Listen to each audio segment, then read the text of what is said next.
Setelah melalui persidangan, Haidir, seorang karyawan sebuah perusahaan yang diberhentikan sepihak dan digugat perusahaannya, dinyatakan tidak bersalah oleh pengadilan.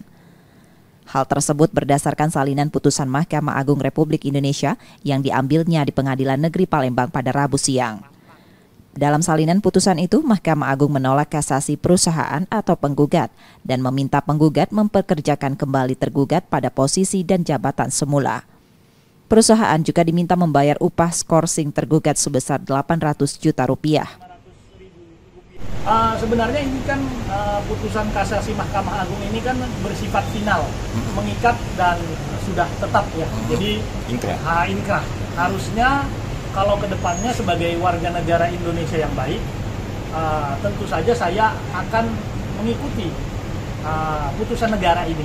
Dan saya berharap PT HM Sampurna Tbk yang terafiliasi dengan Philip Morris International sebagai salah satu perusahaan besar yang menjalankan bisnisnya di Indonesia juga harus taat dan mengikuti aturan yang ada di negara Republik Indonesia dengan menjalankan undang-undang yang berlaku. Sampai sekarang pihak itu sudah memanggil Mas lagi untuk bekerja atau belum?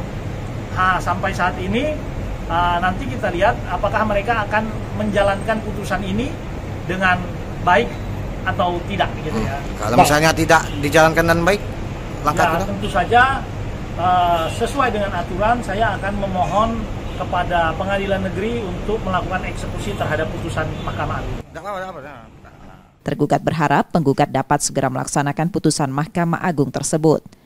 Upaya untuk mengkonfirmasi terkait putusan Mahkamah Agung tersebut sudah dilakukan, namun pihak perusahaan belum bisa memberikan keterangan.